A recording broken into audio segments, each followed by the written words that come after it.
आज के catering service করলো মেয়েরা guys. Yes, so hello everyone, welcome to our channel foodie canvas.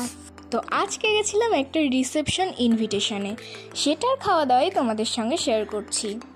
প্রথমেই চলে আসলো একটা জলের বোতল, অ্যান্ড তারপরেই প্লেটে পড়ে গেল গরমা গরম ফিশ ফ্রাই উইথ কাসুন্দি।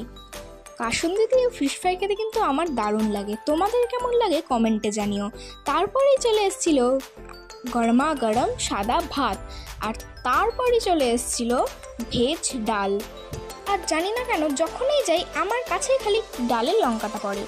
তারপরেই চলে এসেছিল নবরত্ন। আমার কাছে দুটো পনির পড়েছিল আর খেতেও দারুণ ছিল।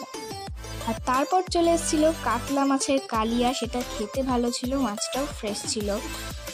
এই ফ্রেশ মাছটা দিয়ে ভাতটা একটু মেখে খেতে কিন্তু জাস্ট সুপার লাগছিল।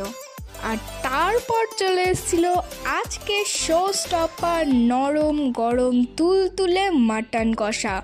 মাটনটা খেতেও কিন্তু ভীষণ ভালো ছিল, আমার পার্সোনালি খেতে কিন্তু এটা ভীষণ ভালো লেগেছে। তো একটা কথা তোমাদেরকে বলি, এখানে যারা ক্যাটারার ছিল তারা খাবার দিতে খুবই লেট করছিল, তো সার্ভিসিংটা আমার মোটামুটি লেগেছে, খুব একটা ভালো লাগেনি। বাট খাবার দাবার কিন্তু এদের ভীষণ ভালো ছিল।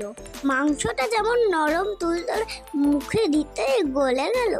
তো তোমরা দেখে নিশ্চয়ই বুঝে গেছো যে মাংসটা ভীষণ ভালো ছিল। তো আমি তারপর ক্যাটারার দাদাকে বললাম একটু ভাত দিচ্ছিলই না, তবুও অনেক কষ্ট করে যাওয়ার পর তারপর দিয়েছে।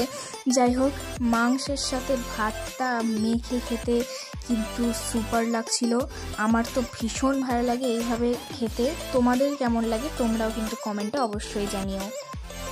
তো আগেই বলেছিলাম এখানে মেয়েরা কিন্তু ক্যাটারিং করছে, তো দেখতেই পেলে। তারপর চলে আসলো ফ্রুট চাটনি, অ্যান্ড তারপর চলে আসলো 2 রকমের মিষ্টি, একটা কালো মিষ্টি আর আরেকটা ছিল সেটা হচ্ছে রসগোল্লা, ছিল মুখশুদ্ধি, আর তারপর সবার ফেভারিট আইসক্রিম। আজকের ভিডিওটা কেমন লাগলো অবশ্যই কমেন্টে জানিও। তো আজকের মতন বাই।